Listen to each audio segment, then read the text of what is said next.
Oh gosh, Josh, we have Like, not even you. Like, what do you think the pool world is going to do? Because you see the evolution, you see the new tech, not even your technology, but like the pool world. Like, where does it go from here? Because I don't really know. so I think that the next frontiers are going to be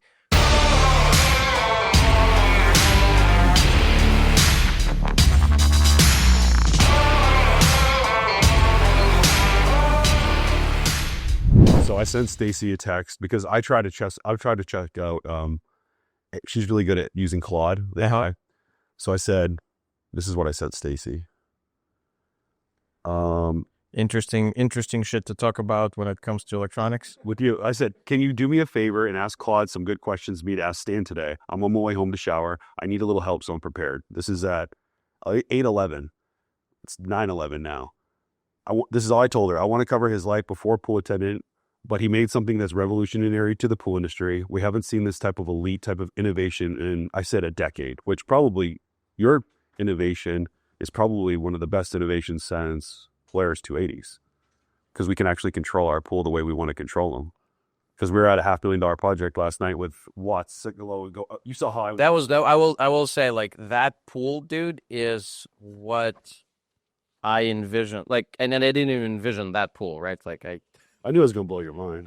but that type of a thing was what we actually really wanted to build for, right? Not that you don't need a lot of similar things on like simpler projects, right? But the thing that I think was really lacking is the tooling to actually let somebody like you guys be like maximum creative, right? And actually have the technology be there to support you, right? Rather than like some roadblock that you have to work around, right? Right. And that unfortunately is sort of like the state of the universe when it comes to a lot of what you see in the industry today. Yeah. Right. So, Well, so one cool thing that I saw you in, so I don't even, at this point in my life, I know fluid hydraulics. I know enough to be dangerous, but Edwin is hands-on, you're hands-on. So you guys are brilliant when you come together. So you saw me walk away and you guys were talking about adding another sensor. So like I got it in 2 weeks. I'm going to add another sensor for some type of autofill situation that came up in this one that you haven't thought about, but you can go home and you can do it right here. I've seen you do it in the backyard and start programming and talking to your engineers and actually executing the solution. yeah, and that's actually a very good capability to be able to have, right? Because what what usually happens when you build a product is you start out with some set of ideas, right? And that set of ideas is hopefully 80% right.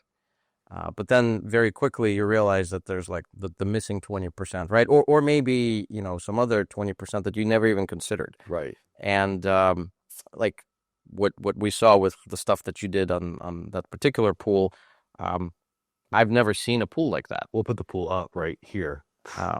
That we got to show more of this. And at this juncture, I feel like between me and my my other colleagues at Poolside, we have seen probably our fair share of Thousands of oh god, like many That's a lot of pools. So yeah, and this is the type of thing where it's like, okay, like now we have a customer that invented something new, right? And we want to be able to have them us, right? Regal, we invented. Regal, and I will say, you guys definitely are on the forefront of inventing interesting new things. That's something that takes courage, obviously. With building a big thing. So one of the benefits for me, right, is when I get things wrong, we get to just apologize, write new software, deploy it to the same exact boxes in the world, and everything is well, right? And if we do this quickly enough, very frequently you wouldn't even know that something's changed.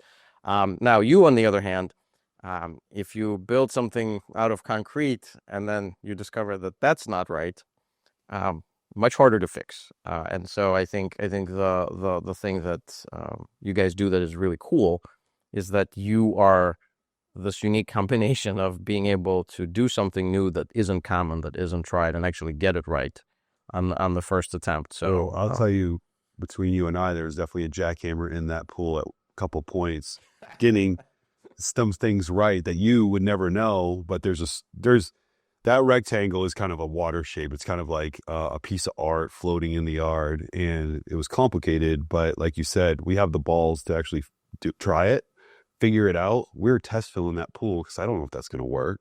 I was like, really like, I think it works. It makes sense. It works.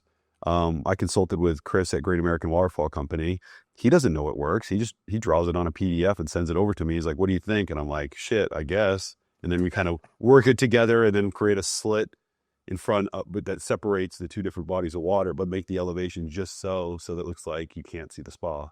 So hopefully you put up the pool on the screen, but I will say from a hydraulic perspective, this is definitely a very, very unique situation that is like as a customer, like you would go like, this shouldn't work. Like, Right. how can this possibly? Yeah, 1,400 gallons per minute. How can this work, right? And so that's good. Now, granted, I don't envy the like your engineers, Edwin, and the folks who go like, okay, now I have to make this awesome PDF drawing from Yeah. from the designers actually work. But that is also, I think, the wow, right? Because when this comes together, very impressive. And that was hopefully, because Davis and all these other guys they're better than me now. That'll be my last design ever. And it was, Wait, so you did that design? I did it. Yeah. It's crazy because I've been talking about this pool since you started. I'm like, this one's going to be different. This one's going to be different. And it's just a rectangle. But if you're an elite designer, you should be able to make a rectangle speak for itself, not just become a pool, be like a oh shit statement, you know? Yeah. But okay, flipping that, how did you get into the pool? Like, where does your background? How did you get into the pool industry? And, Let's introduce each other. okay. All right, so we Okay. haven't met Stan yet. Okay. I'm going to introduce Stan. He's he's going to be a legendary figure in the pool industry because he's brought so much innovation in a short amount of time. And I know it hasn't been easy to bulge into this industry, which is very caveman-esque. The way I've been doing it is the way I've been doing it. But people like Regal has always been frustrated in our ability to control the things that we're trying to do. So I guess I want to do your intro, but I also want to ask more about what your background is, because I think it's very interesting of how it evolved to swimming pools. Okay, fair enough. So I'm Stan, one of the founders of Poolside Tech. So we have kind of three on our founding team: Bob Doan, Jen Doan, and myself. What does Jen do there? Bob's So, a programmer. So me and Bob. Bob is our CEO. I'm the CTO, and Jen is our CRO, and also the one responsible adult who keeps all of us crazies in check. We all need those women in our life. Absolutely. I don't think the Poolside Tech would be around if it wasn't for her. You know, to kind of wind the clock back a little bit, we certainly did not take, I would say, the obvious path into the pool industry. Well, like let me ask you, backing up even further, like where did you grow up? So grew up in Ukraine. Moved to the States when I was basically in high school. And did you know English when you moved here? Really? It's interesting. Yes and no. So I could read English because obviously, one of the things that happened if you grew up in Ukraine in like the late 80s, early 90s, if you were into computers and technology, there wasn't like literature in like Russian or Ukrainian, for example, that you could read. So you had to read things in English, right? But there's a massive difference between being able to read a technical manual and actually showing up and like talking to somebody on the street or just like watching TV. But from a kid, you always were into computers. I was into computers. So again, this is probably gonna date me a little bit, but back then, right, especially where I was, if you wanted to play a video game, you had to write your own video game. Wow. Right. So it wasn't even that I was like that interested in engineering, but I really, really liked video games. Yeah.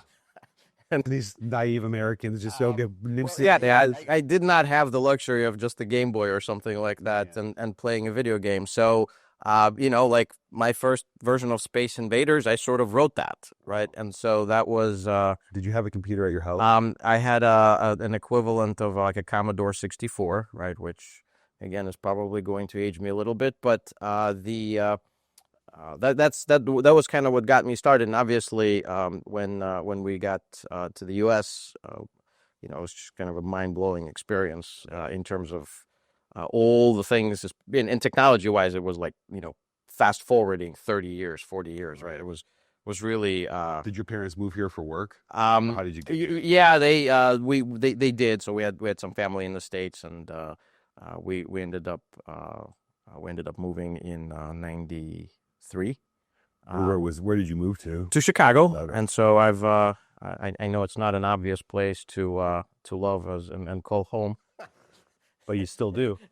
Especially for folks who don't love the cold. But so yes, I've been in Chicago essentially since the '90s. Although obviously my travels, especially in the pool industry, take me all over the place, so I kind of get a really nice mix of everything. So as I pursued my I guess career. Did you go to college? Yes, and then unfortunately, one of the things that happened was that I sold my soul to the business world, and we started doing technology, and I personally started doing technology in and around restaurants. So we were working with a lot of restaurant operators, right? And eventually, I ended up running the technology department for a pretty large Burger King operator, probably 300-400 restaurant. What technology did you make? And was it right out of college you started making it? So no, that wasn't even making technology. That was just using technology, and that actually kind of gotten me down this path of like, hey, very frequently when you start to look at an industry and what has been built in the industry, there's opportunities to do better, and you start to really see that as a consumer, right? First. And so in the pool industry, I'm sorry, in the restaurant industry, we basically were trying to develop systems that would let you run, hundreds and hundreds of restaurants, right? Employ tens of thousands of folks, and make sure that all of that worked efficiently. And especially in the restaurant industry, it's not trivial. Very low margins involved, right? You do end up sort of living or dying by how efficiently you operate that business. It's probably the hardest way to make a dollar in this country. Really? Yes, I would say in terms of the hours, the amount of work that you have to put in, and the fairly low pay. Yeah, I would definitely say restaurants are very challenging. And so, although not to belittle what we do here in pools, like this is also not easy, but in the restaurant space, we saw that there was really not a lot of technological advancement, and it was fairly backwards, especially if you were running like large operations. And eventually, this led to me wanting to play more on the kind of build side of this, and that was incidentally also when I met my current partner, Bob, who was actually involved in building a lot of technology for Burger Kings and Popeyes, and eventually that company grew to be kind of the third largest point of sale technology provider for brands in the world. And you and Bob were in charge of putting that. Yeah, we did the engineering, right? So and what was really exciting. What's that like? Do you guys sit in a dark room and do it like on TV, or? No. It was actually, believe it or not, it was being in a lot of Burger King restaurants late at night when the manager is closing and counting the money and making sure that everything lines up and taking inventories.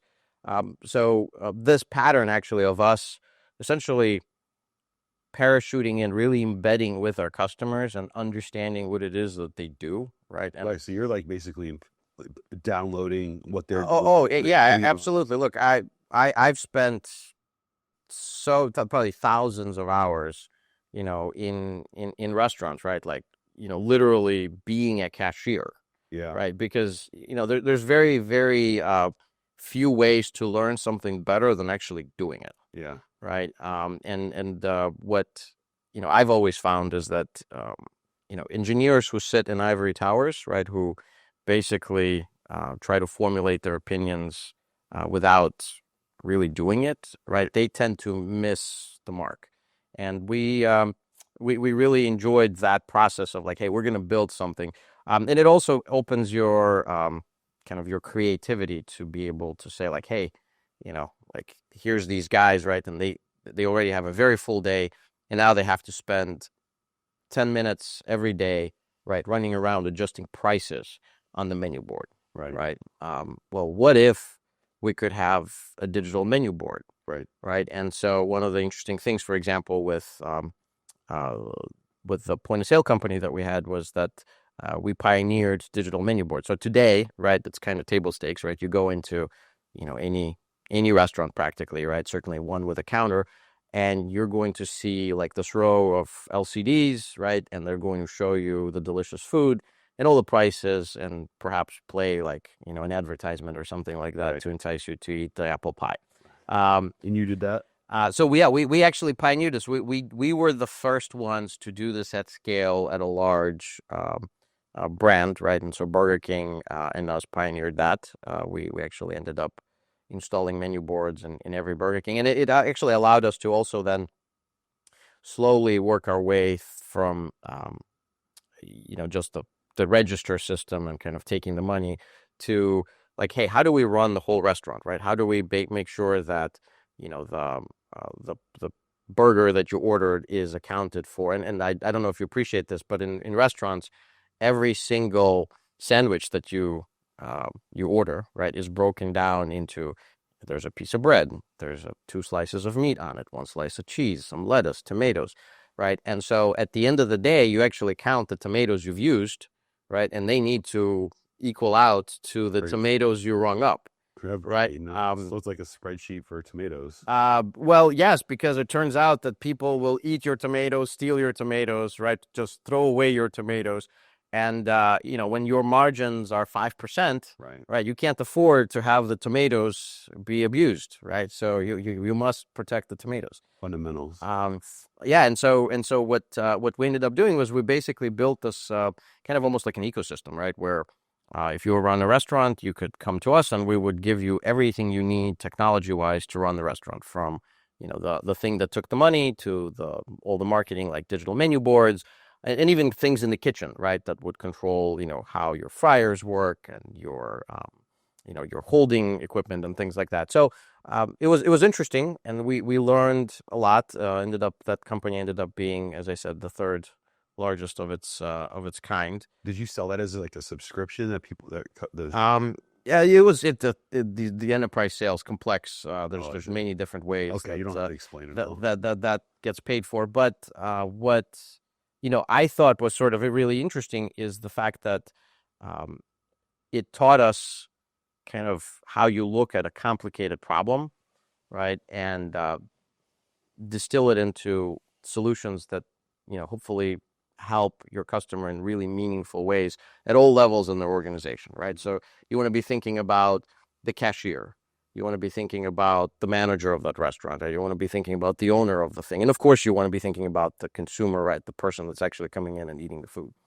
um, and so interestingly enough, as perhaps non-obvious as it is that now we're in pools, there are many parallels, right? There's probably almost all of this has some sort of a translation to what we did in restaurants. And so when the point of sale company ended up getting sold, me and my partners we were thinking about, hey, what's next, right? And it so happened that, How old were you? oh gosh, it's a good question. This would have been 39. 39. 39. So And so what really happened in a short firm, correct me if I'm wrong, you took VC money, and then push comes to shove, they kind of sold the company, but it was your baby that you nurtured and took care of. yeah, certainly we ended up with a VC equity sponsor who wanted to sell, and as that played out, you don't want to retire when you're 39, Mm-mm. right? And we actually really enjoyed doing what we were doing. So after a brief period of mourning, right? Because you were bummed out because you would have done that forever. You loved it. I think so. I think there's certainly lots of things that we wish we could have still done, Right. right? But you were happy. And yeah, we were actually happy. I don't want to speak for my partner Bob, but I think he too was really enjoying that business. But what's interesting is sometimes these events actually give you an opportunity to reinvent yourself to an extent. And so what really happened was, as we were thinking, well, hey, what's next? There was really a just kind of a basically a lucky coincidence that both myself and my partner Bob ended up with new homes, new pools. And as we were talking about the fact that the stuff that was there, right, the products they could buy to control these pools, they just weren't very good. So you built like the pool of your dreams, and then they handed you it. Yeah, and I was I was a home automation geek, right? So Right. What kind of home automation do you have in your house? A pretty complex, very custom system Crestron? no, it's all Made your own? it's all yeah. Crazy, man. So, so nobody could else ever own this house. Well, this is my secret way to make sure my wife doesn't leave me. Yes. She wouldn't be able to operate the house. So you made your home, your own. I did, and that's So do you kind of speak another language as far as computers go? Because it's interesting. I know it's interesting to you too, right? Because we love computers, but our ability to learn and understand computers is different than like the mind that you have and like Elon's guys. You guys have you think on. There's some part of your mind that works better than others. Curious. I just love technology, right? So I want to buy the technology. I don't have the Right. mindset to create it. Right. So, But it's so cool to hear somebody like him that like, oh, I just can make my own, so but as any engineering undertaking goes, right, it ends up being a lot more work and a lot harder, Right. Yeah. than you initially anticipate. So what really drove us, like in the pool industry, is that you kind of, and so this would have been like 2018, 2019. You're really using like really nice, pretty mature home, IoT products, right? Everything from your lighting controls, from anything from like Lutron to Control4 to Crestron, right? To Sonos, right? And all of this stuff like works really well, and it does the thing that it sets out to do. And then you get into the pool industry, and it's like They don't care about you've teleported back 15 I years. don't know, maybe 20, right? That same thing, the big three, they haven't really evolved. And like, so I'm OG Jandy, and I'm like, bro, we need something different than Aqua Rig. And now we have, because our pools are complicated. We might have 15. I don't really like to do those. I mean, I do like to do them, but it's cool if they have 3 pumps and under, but a lot of these have like 6 and up. So and I would say this, right? What you guys do is like on another level, right? But I would even go as far as to say, even on a smaller, simpler pool, right, that technology was just backwards, right? It was really not on the level. And my personal reaction was when I inherited my first pool was like, what the heck is this? Mm-hmm. Right? Like, that's the story you tell me. You just gave me like this thing. So initially I thought, well, the previous owners of this pool didn't know any better, so I'm just gonna buy something new and modern, and all's gonna be well, right? And then fairly rapidly you realize there's nothing new and modern to buy. Apple's not making a pool controller. Yeah, Apple. Well, fortunately for me, nowadays Apple is not making pool controllers. And so that was kind of interesting. And my Bob Dona, my partner and our CEO at Poolside, he had a very similar experience, right? And so we started. And he was in Philadelphia. Yeah.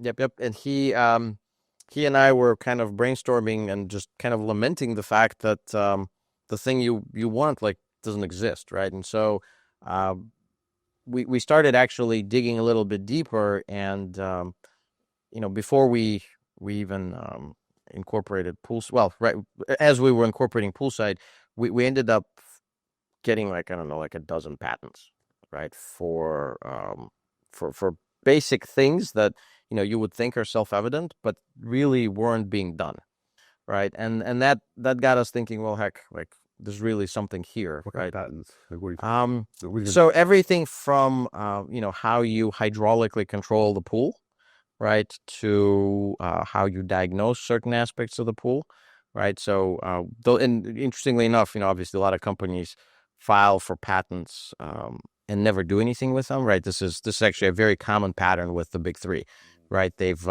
in fact, it's really interesting because a lot of them file for patents and they actually expire. So 20 years, right, is the typical lifespan of a patent.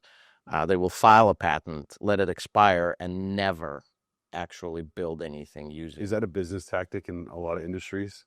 Seems like Certainly it is a business tactic because there's really no other way to describe it, and it is a little bit disappointing because obviously that means that this intellectual property work is not being done um, to advance products, right, and to build something cool and better, but more to make sure that other people don't build something better. Does that affect your ability to do certain things?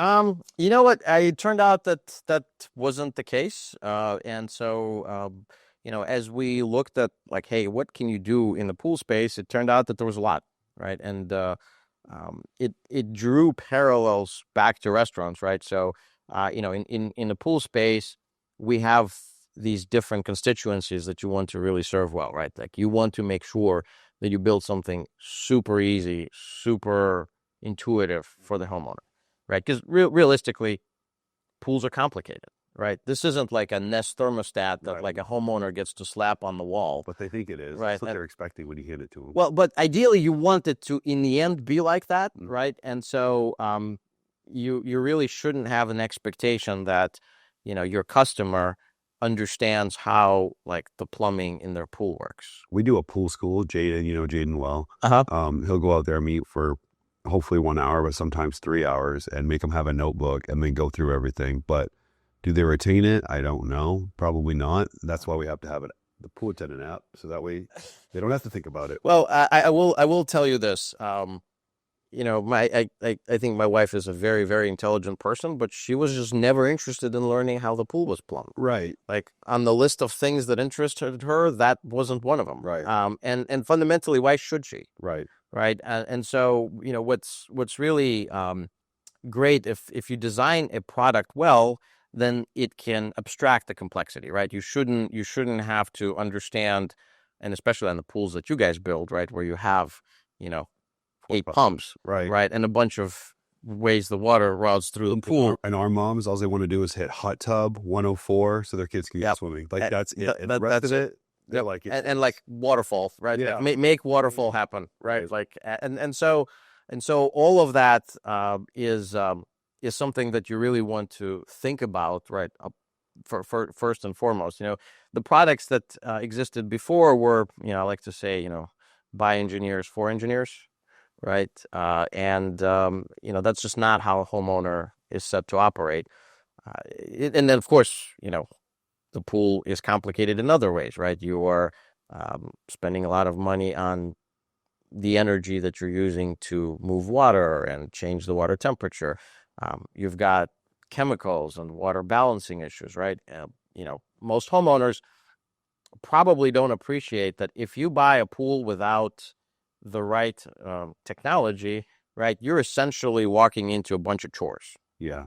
Right. That's what happens in our Houston market is that we do everything to the 10s, and then other companies will do everything to the 4s, and the price is reflected on the front end. So when we're designing swimming pools for people, we always have the best design. Like realistically, you've seen them, and but like what will happen is they'll go to 3 or 4 people. I don't understand this rationality, and then they bring us the cheapest bid, and they're like, "Why are they 30,000 less?" And it's never the same, but 30,000 is separation season with a client. They'll never tell you they don't have enough money. They'll just ghost you because it's the belt is too far.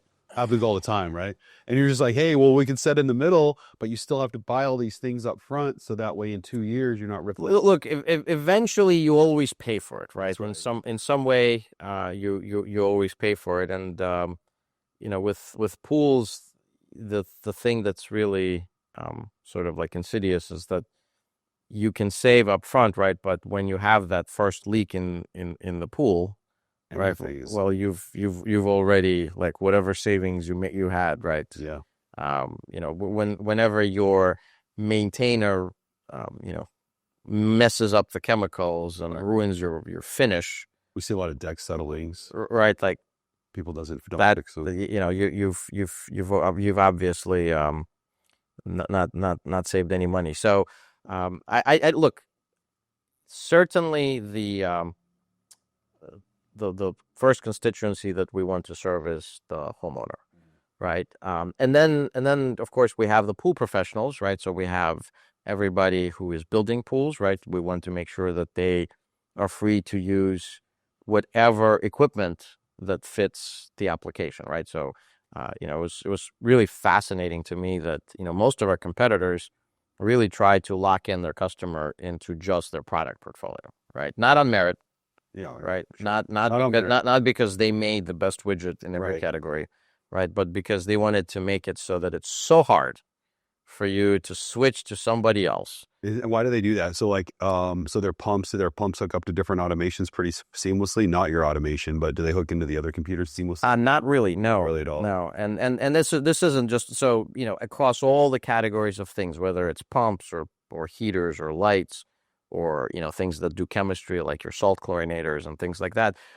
They were all designed to just work within a single brand, right, and not let the builder pick best of breed. That's why we never got in the sense in dispense, because the two technologies weren't great, right? And there's other reasons for why they weren't great, but this is a kind of a good example of how you're as a builder, you tended to be locked out of being able to use all the best things, right? And you had to just go pick a vendor, right, and go with that one vendor. And then of course, you have the servicers, right, and the maintainers, and that's the other part that I thought was really backwards in the pool industry, because every problem that you encountered was addressed in a super reactive way, right? Like a good analogy is probably your car, right? Like your car has a check engine light, right? Like it will tell you, hey, your tire pressure is low, right? And if it didn't, like, a lot of people would drive their cars until there was no oil, and then the engine seized. Yeah. Right. Key. Like a check engine light is a nice thing to have, and pools don't have a check engine light. Like historically, they did not. Right. So like something bad happens, and typically you find out about it like when your pump has melted. Because it's on the side of your house. Exactly. Right. Like and most people aren't like obsessively checking their pool equipment every day. Right, just to make sure that all is well. Or even looking down the side of their home. I don't. I mean, now inside your home, in the back of your home, you don't go down the side. Right. Yeah. So that was the thing that was also completely unaddressed. Right. You didn't know when something went wrong. Right. And as a servicer, you had to actually wait for the customer to be sad and call you and say, hey, my heater is not heating. Right. And then you had to drive out there and diagnose the heater. Right. And probably then leave, get parts. Yeah. Right. Come back. So this would take days and days and days. Right. Yeah. One of the things that, we learned very quickly in the restaurant industry is that that is not okay. Right. Like imagine what happens if, like, you're in some, like, I don't know, a Chick-fil-A, right, at lunch, and the cash registers don't work. Mm-hmm. Well, you've got a drive-through that's stacked. You've just pissed off like 500 people. Yeah. Right. And so the sense of urgency that exists in restaurants, for example, like you maybe have like 3 minutes to fix this thing before it becomes like a proper catastrophe. Right. Well, like in the pool industry, it would take weeks. Right. It would take weeks to discover that something is wrong, weeks to fix it. And you can actually bring technology to bear, right, and fix a lot of these things in such a way where it's proactive, right? Like the servicer or the builder that built this thing actually knows when something goes wrong, knows what exactly is wrong, right? The app tells them. And exactly, right? And we can diagnose the pool remotely, and then have you show up one time with the right stuff, right? And just fix it. And so it'll tell you like ignition control module bad and heater. Exactly. I mean, it will. In fact, it will literally tell you like, hey, we tried ignition 3 times and it did not light. And here's the list of things we want you to check. Troubleshoot these things, right? I mean, like, is the gas valve on? Right. Fundamentals. Yeah. But in all seriousness, we now work with dozens of manufacturers, and a lot of them we literally surface to you like their service manual, right as something bad happens. So you will see like, hey, these are the steps that the manufacturer of that heater, for example, wants you to perform. So that's what you did. Yeah, and so we built that is the core ideas, and obviously we built a little company off of that. I think we've been blessed with wonderful partners in the pool business, right, who have really embraced it and appreciated the kind of what we stand for, right, and the ideas behind the products, and kind of our vision as to how we would like to see the pool industry, improve. Right. And because you love the pool industry, you told me, you're like, I love the people. I think it's probably one of the few remaining businesses where you've got, typically very self-made, genuine, kind of work with your hands individuals who are in charge, right? It is way less corporate than almost any other space out there, right? To today, and so we were actually blessed with making lots and lots of friends, right? And one of the things that I really find fascinating and really love is the fact that now if I'm in Houston, right, I can call Josh from Regal, and we're not going to talk about work. We're just going to go have a beer and talk about cars, for example. We've made real friends. Yeah. Right. And I met you through a real friend, Skip, with Shasta. And then Shasta have been a wonderful partner for us, and so I'm working my way towards being able to show up in any town with an airport, and have somebody to have a beer with. Yeah, you're almost there.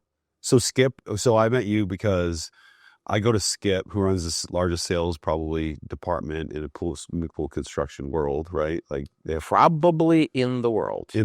Yeah. And he always, he's like you, super modest. But I always ask him, what's the best thing you figured out this year? And I always throw, because I have access to people like you, Skip, like no other pool guy really does. It's just facts. Like, especially Houston, I know the people.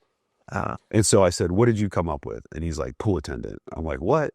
And he's like, yeah, pool attendant. And I was like, okay, well, what is it? And so he started telling me, and I was like, and Jeff let you do this? He's like, yeah, Jeff actually likes it. And as soon as Jeff likes it, I'm like, oh, this is legit, because he doesn't like anything. He's old school. Jeff is actually the perfect customer for us, because he is simultaneously very smart, very demanding, and he will tell you when he doesn't like something. So there's a very short feedback cycle. Yeah, like he's like me, like we don't have that sensitivity gene. We're just going to tell you the truth. And frankly, we actually love that, because it's much easier to actually do something for a customer that does that versus somebody who will just passively say it's okay. Right. Right. So the engineering mindset that you have is like, just tell me the problem, I'll find a solution. Absolutely. And this is actually something that we've built both our technology and our team around, is being able to very rapidly react to a good idea, right? Or, some problem that is reported. So, last night we were walking around with Edwin. He gave us 3 things that he thought would be really nice to have, and we'll probably have them in 2 weeks. Yeah, that's crazy. Right. So I know, I was like, that's why I just walked away. They're talking about all this stuff, and I'm like, yeah, I'm not going to. one of the things that I think we ended up spending a lot of time on is making sure that the product that we have was really, really easy for us to update. Like, and as long as you can build this foundation, right, where you can, like, for example, every pool that runs our technology is updated every 2 weeks or so. Really flashed from Yep, the cloud. from the cloud. Uh-huh. Yep. So I certainly can't take any credit, but Do you like hit a button and it just does it? no, you don't even do anything. What? Like it just does it it? just does it. Yeah. And so, well, so we took a lot of inspiration from Tesla, right? And Yeah, you've studied. We talk about Elon the, because it's like diabolical sense of urgency. he definitely has a lot of engineering ideas, right? And so we we wanted to be able to have that capability, right? Because then we're all set up, right? Then we can have this conversation with like you guys, and you're building your next cool project, and you've invented like the 10th new thing that Regal has come up with, and perhaps we can support you in helping you bring that to fruition. And so updates are kind of core part of our DNA, and it's how we basically do what we do, right? We listen to the pool builders, and we make sure that what they want us to do is actually there for them, in days and weeks. We can lean on you too because some of the stuff. I mean, realistically, I come up with some shit that I'm like, oh, Edwin can build it, right? Like, but it's my bro. Like, I know he can build it. I know that fundamentally I can build it in my head, but fundamentally I can't build it with my hands. But now, I guess if I did that same project, I would call you and be like, hey, what do you think of this, right? But I was kind of just, it was the balls thing. I was like, I want this notch in my belt. I know this fluid hyd. Taking all these fluid engineering courses, talked to Chris, Dave Peterson, and all these guys who've taught me stuff, and I'm like, let's see if it worked. And it does. And it does. It's kind of amazing. So you've never seen a hot tub separated by the body of water that we did with a slit. So I will say that very few people build like these submerged spas, right, to begin with, and almost always when they do, what they end up building is some system that pumps down the pool, right? Expose the spa so that the two waters don't touch. That was a pain in the. You don't want to do that. I was like if I don't have to do that, fundamentally, what do I have to do to not do that? So that is also, like, I would even say even that is kind of state of the art, right? It creates this look of an uninterrupted pool, right, where you don't see like a spa sticking out at all, right? And so what you did with the pool we saw yesterday was really even a step above that, right? Where you don't have to pump down the pool; you're just hydraulically separating the two bodies of water with basically the right movement of water. Right, the right movement of water. It makes no sense it makes no sense unless you it's like, what are you talking about? And then it made no sense when I was trying to tell you. I was like, I just come out here, and then you were like, holy shit, that actually works. That well, and I love that, right? We see all sorts of really interesting things, and we have customers in Europe, for example, that build pools very differently, right, than we see here in the States. What state do you, and I won't put you on the spot, but what state has like the most epic pools? Forget this one. We're just talking about scale, because I feel. Oh, I think Texas has the most epic pools. Land of the free, home of the brave. You definitely so the thing that you really don't see much outside of Texas is these private water parks, right? The scale that folks build, like in New England, in California, it's really hard to dedicate 2 acres of your property to a pool, right? Expensive. Well, it's already expensive even here, but but I would definitely say Texas has the most interesting pools, and we see probably the runner-ups would be things like Utah. Really? Yeah, there's a lot of fascinating projects going. Is that because of the wealth out there? Because we obviously have like the 5th or 6th largest GDP in the world in Texas. There's pockets that are very, very, very wealthy, and also I think there's room, right? So it's not as dense, right? Obviously. Have you visited with Doug here? I have not. No. Okay. Well, then you need to. I know those guys. They're on the guild. We certainly are trying to spend some time with almost every guild member. And honestly, you bring up the guild, but the Master Pool Guild has been wonderful to us because we met through the guild probably the best builders Really? Yeah. in the world. Right. And We're the Houston guys. you guys are Houston. And rainy, but we're the North Houston guys. We like North Houston. Shasta's, who you brought up, they're Phoenix. But throughout the guild, whether it's like high tech pools in the Midwest, Which right? Jerry Hemmerschmidt at High Tech Pools, they build $1 million pools in Northeast Ohio.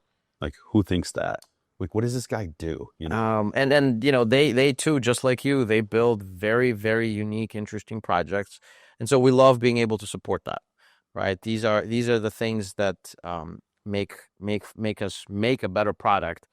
And what I also kind of find really interesting is that the same stuff that fundamentally enables, you guys to build $1 million pool, is also almost always really relevant for smaller, simpler projects. Same pumps. And we can, it's really fascinating when you can take technology and kind of take it from the high end, right, without the high end price point, right, and bring it to mid market and even some of the more budget pools, because look, realistically, if you're a pool owner, right, whether it's a smaller simple pool or some of these crazy projects that you guys build, you fundamentally want the same things, right? You want it to be easy, right? You want it to not involve more additional chores, right? You want it to work, right? And so getting that to work across like this whole universe of possibilities,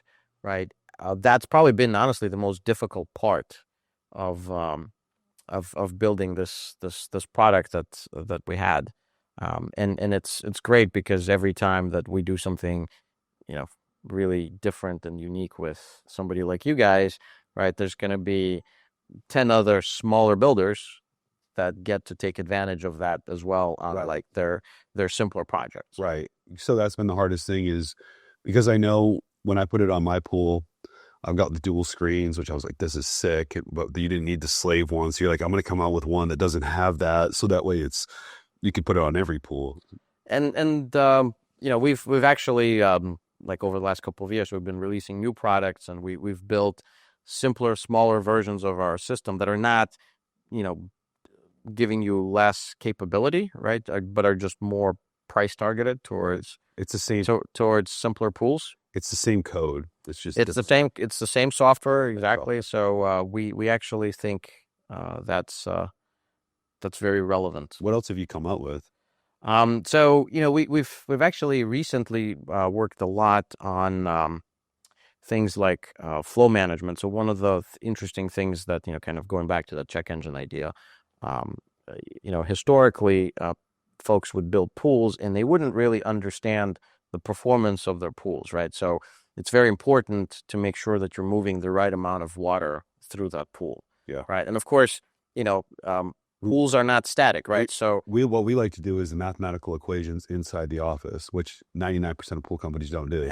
So I will give you guys that. And fundamentally, even if they did do that, right? This isn't a static universe, right? So you might have a really well designed pool system, but then it rains and a bunch of mud goes in your pool, and now now your filters are dirty, right? Now you're not moving as much water through your filters. You can't solve that on a piece of paper. Exactly, right? So we've actually been working a lot recently on putting in sensors, right, that monitor how much water is moving and where it's moving on your pool. Where do you put the sensor, at the equipment pad? Yeah, those sensors sit basically right in your plumbing, and they tell us things like how much water is moving. So, instead of you having like a static filtration schedule, right, where you're telling the system, hey, filter my water from this time to this time at this speed, right, we can now actually have you tell us, I need 2 turnovers. Wow, that's crazy. Right. So now the system will automatically figured out what it needs to do to give you the 2 turnovers. And it's also hugely more efficient from an energy perspective. Yeah. Right? Because a lot of folks probably don't appreciate this, but you buy a variable speed pump nowadays, and nowadays the only pump you'd be buying is a variable speed pump, right? And on the box of some of these pumps, they're going to say, hey, you can achieve 90% energy savings. Well, guess what? You may be able to theoretically achieve 90% energy savings, but you probably won't. Right. And the reason for it is that to achieve those energy savings, you actually have to operate the pump in a very precise way, right? And there's really no automation today that could let the computer do the math for you, right? So we've been very focused on doing things like that, right? Yeah, that's crazy. And another good application would be, something like fountains. Like you guys build a lot of water features, right? Well, you've got laminars, for example, right, or some fountain that shoots water over into the pool. Well, if you put too much water into the laminar, right, you're going to be watering your neighbor's yard. Yeah, they go Right. fall. And if you don't put enough in, it's just gonna dribble on the deck, right? And you're gonna have massive puddles, right? So wouldn't it be great if you could have a sensor that measures how much water is going to that water feature, right, and regulate the pumps so that you're always getting that perfectly looking fountain. Because then you can go 10, 20, 30, 40, 50. Exactly, right? So that's the type of stuff that we've been very focused on. We've got a lot of interesting water chemistry stuff coming out. Some of these things that I can't quite talk about just yet, but essentially you try to automate the entire pool to be a way where we can just go on our phone and see everything. So I want you to see everything, right? And I want the homeowner to not have to worry about it. Right. Right. They need to just make sure that when they turn on that laminar fountain, it just does the pretty thing. Right. Right. And we don't need them to have to understand that is exactly 37 gallons a minute. Right. Right. And if it was, 60, that would be bad. And if it was 25, it would also be bad. They don't care. They shouldn't the name of the game is to make sure that, our customers are just always delighted and don't have to understand how it works. Right. Does that make sense? Customer service, baby. Yeah, it's awesome. It's awesome technology.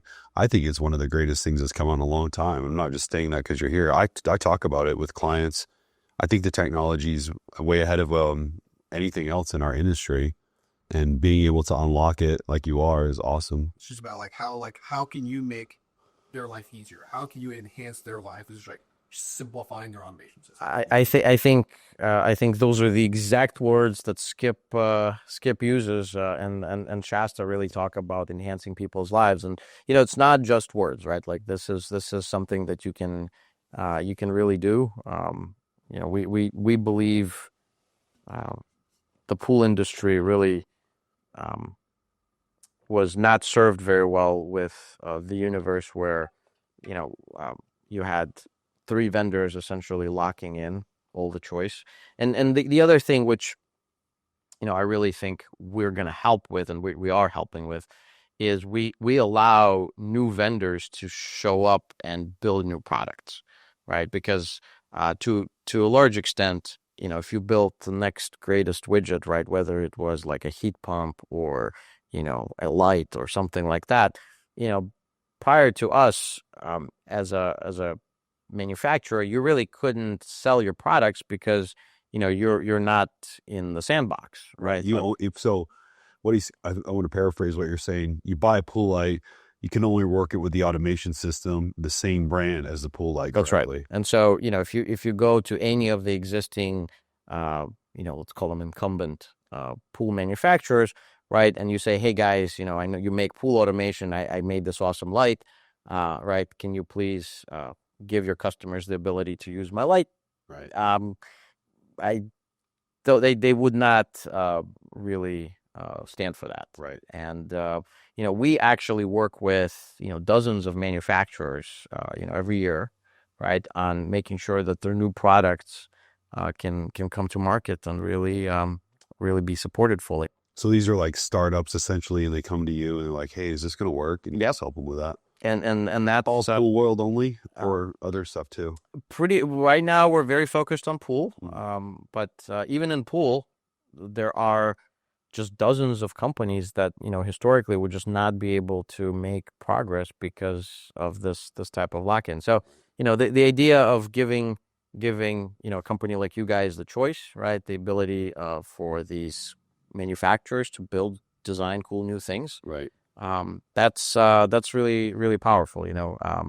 If this analogy of hey, if you had to go to a hardware store, right, and buy, I don't know, paint, right, and they told you that paint is only compatible with the drywall, right, that they sell, right, and if your drywall did not come from them, yeah. tough, yeah, right, no paint for you. Yeah. It sucks because you want to be able to do whatever you want to do in America. You don't want to be locked in for years. Yeah, exactly. Win on merit, right? Like I think what we really believe in is like compete, right? Yeah, If win you on merit. if you build the better thing, like people will buy your better thing. That's what we think too. Same thing here. If we're just going to build it the right way all the time, we don't need to close 100% of our sales. Let's just close the ones that care about the product. Well, and look, I obviously, as you guys are one of the, I would say, most sophisticated guild members, right? So, like the MPG is probably the some of the most sophisticated builders to begin with, right? And you guys do some of the hardest projects, I would say, right? And I have like a lot of those OG guys that are legends that I send them pictures. I do. I'm like, okay, so real talk. I'll send Dennis Watson. I don't know if I know Dennis. So I'll send him videos and I'm like, hey, am I your favorite pool builder's favorite pool builder? And he just loves that shit. So I send him that stuff all the time. And then his partner Ronnie, who can build anything, amusement parks, wave parks, all this stuff. I'll always take a jab at them too. Competition. I actually think that the guild is a very interesting entity because theoretically you guys are competitors, right? And yet you've got this group that really comes together. Yeah, and, it's like and really shares like techniques Yeah. and building ideas, right? And really collaborates. It's very very very unique. Yeah, because everybody's going to want to know how to build a spa, and I'm going to tell them.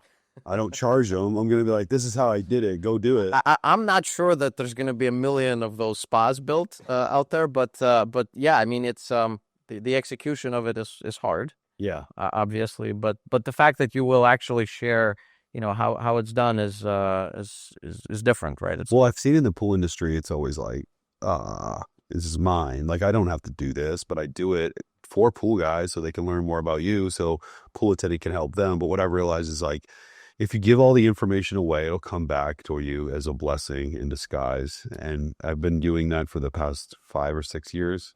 When we kind of look at like our business, as you just said, you don't actually like a lot of these cliched fundamentals, like do right by your customer, right? Like be a good citizen to your industry. Yeah. Right. Like these things really do work. They do.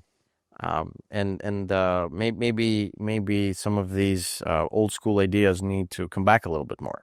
I think so. That's what I've old school gangster kind of mentality. Because I've never been in this to make money. I tell you that. I was never in this to make, you have to make money as a byproduct, but money comes as a byproduct of your goods, or like an Elon thing, right? If my goods to service is good, or my goods to people as consumer is good, then the rest takes care of itself. Agree. And that's what you're doing too. We try, and hopefully there's a lot more to come. Because so what do you think is more to come, like futuristic? Oh gosh, Josh, we have like not even you. Like, what do you think the pool world is going to do? Because you see the evolution, you see the new tech, not even your technology, but like the pool world. Like, where does it go from here? Because I don't really know. So I think that the next frontiers are going to be in water quality management. So there's a lot of new ideas that kind of step away from your classic chlorine managed pools, like hydrogen water. Yeah, there's a lot of really interesting new technology, and I'm not talking about all the snake oil. Yeah, I know that is being peddled, but there are interesting things that we see some of our customers do, and we're actually working on prototypes right now. When you think about the oxygen, you know how they make, well, I just found out about oxygen baths, like in your bathroom, you can create oxygen which infiltrates your pores and makes you more oxygenated. So, what you're talking about is, typically nanobubble, Nanobubbles, and you're going to see, I think, a lot more of this.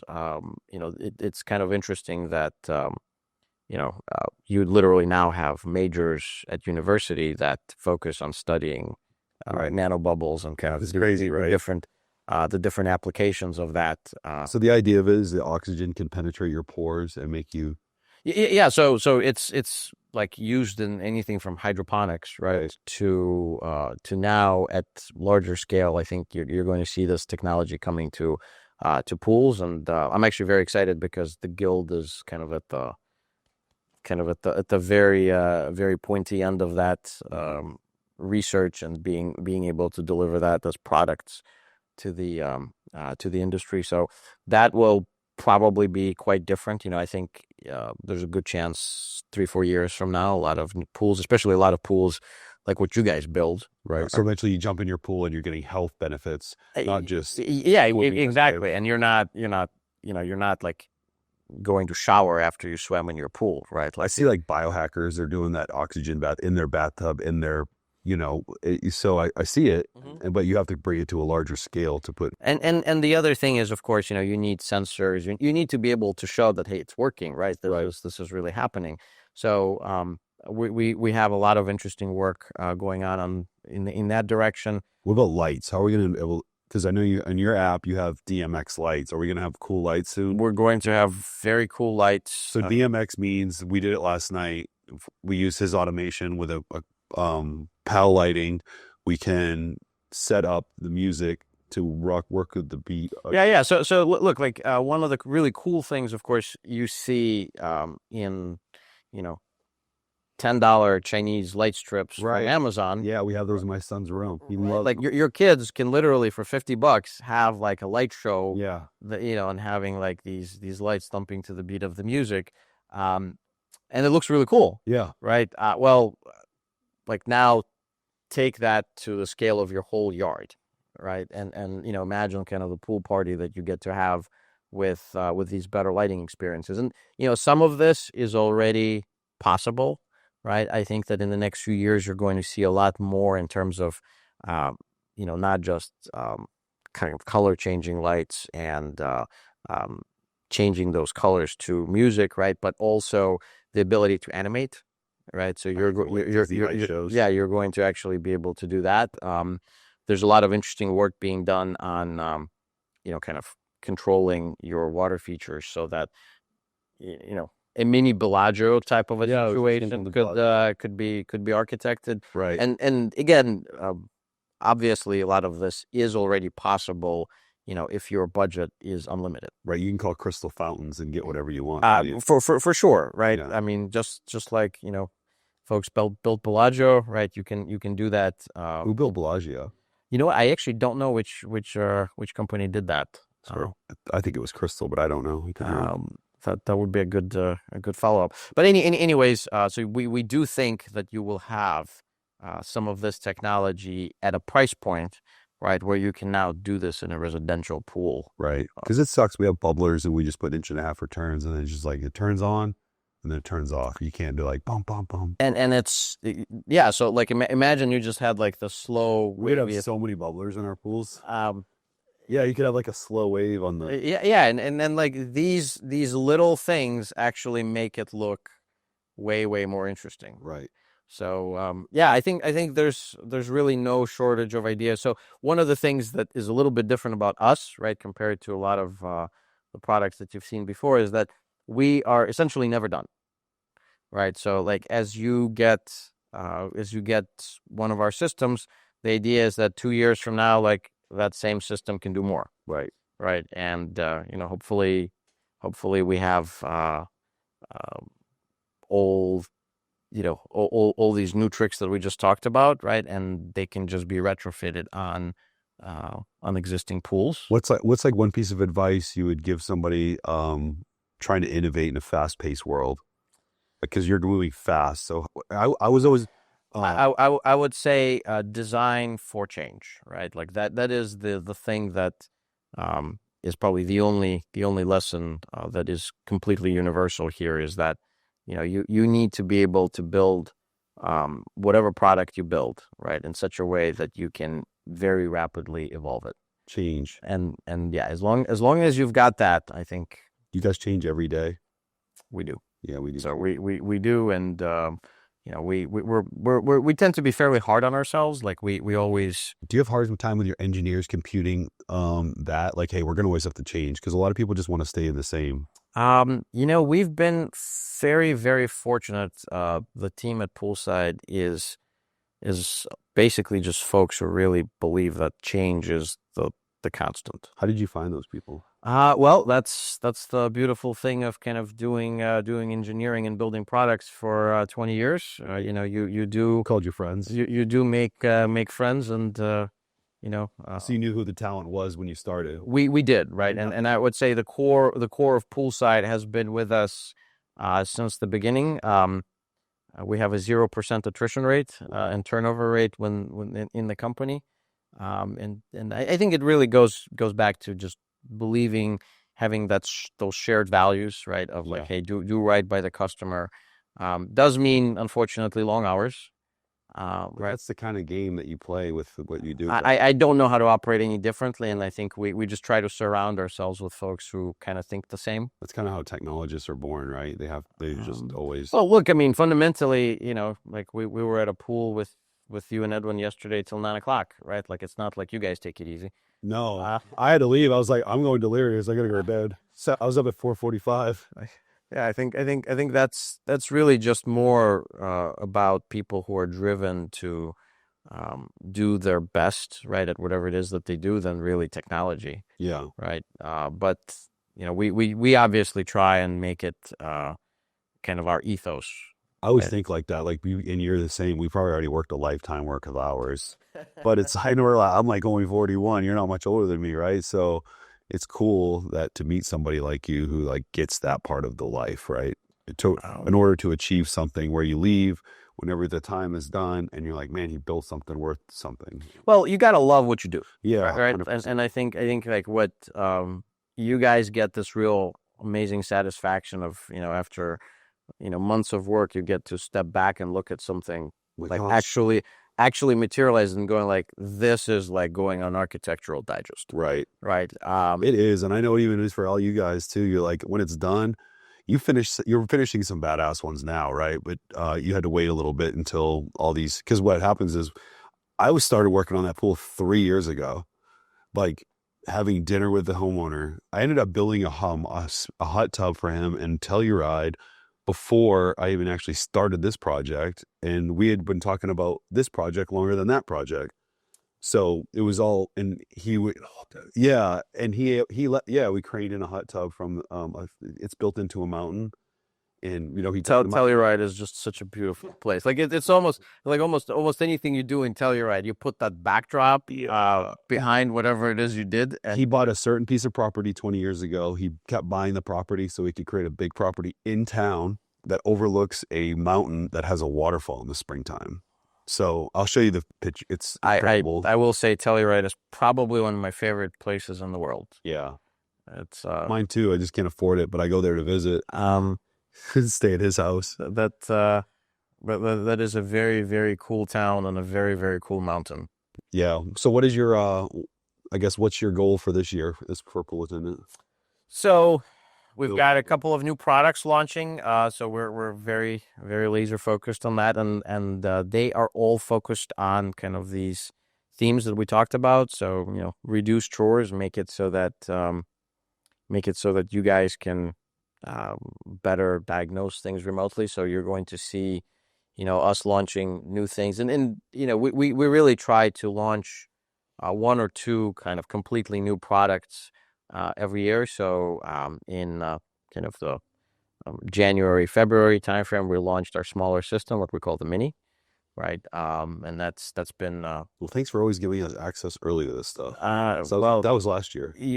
Well, for you guys it was last year. Yeah, no, we appreciate it. And now you can see in our warehouse we have them stacked up. Yeah, and obviously, we love interacting with you guys because you get early access, right? You provide us feedback, and we really take that into the product design. But we're going to continue to be on pace, I think, for 1 or 2 new products every year. That's your goal. Yeah. Yeah. So the interesting thing is, of course, now that we've built the platform, right, which is the kind of the attendant ecosystem, we can start to innovate on other parts of the pool universe, and the pool universe is massive, right? Yes. There are so many unsolved problems, whether you look at sanitization, right, or heating or lighting, right? Like there's just lots and lots of opportunities. Is there anything else you want to talk about? I think we covered a lot. I think we covered a lot. The story, the middle, the end. I think it's great technology. We use it all the time, and we're always pushing to do stuff that nobody else is doing, and not just around us, but in the world, And we build basic pools too, but I want that basic pool to be better than anybody else's. And that's just it, right? Because look, obviously for every one, very unique, massive project like what you guys were showing me yesterday, there's 30, 40, much more simple pools, right? That you build, but each one of them is still a family, right? That's going to have those amazing experiences, right? It's still a bunch of memories that you're going to be making, with your kids and Yeah. and their birthday parties and So all that. it is the same thing fundamentally, and I don't want to always talk about big pools, but we do because they're the most interesting. But we build that pool the same way we would build the other pool. The $120,000 one is built the same way as the $500,000 one. It's still waterproofed. It's still the same gunite. It's all the same companies. Steel's done. Sometimes this one was massively engineered, but really the steel's the same. Everything's the same. It's just the size, the complexity, the water features. And look, I think that's one of the things that is obviously really good about like Regal, because usually what you will typically see in this industry, right, is you'll have people who specialize on just these like very, very exclusive projects, right, and they don't touch the lower end stuff, right? They will do 10 pools a year, right, and they're very well done, right? They're super high end. Where you guys, I think, have this very unique niche is that you kind of do the whole spectrum, right? And you can take the same expertise that you use for the very one-off unique things, right, and bring it down to a more affordable level as well. It's the same project managers, it's the same designers, it's the same, but we're not as same as in Houston. What happens is it's a race to the bottom.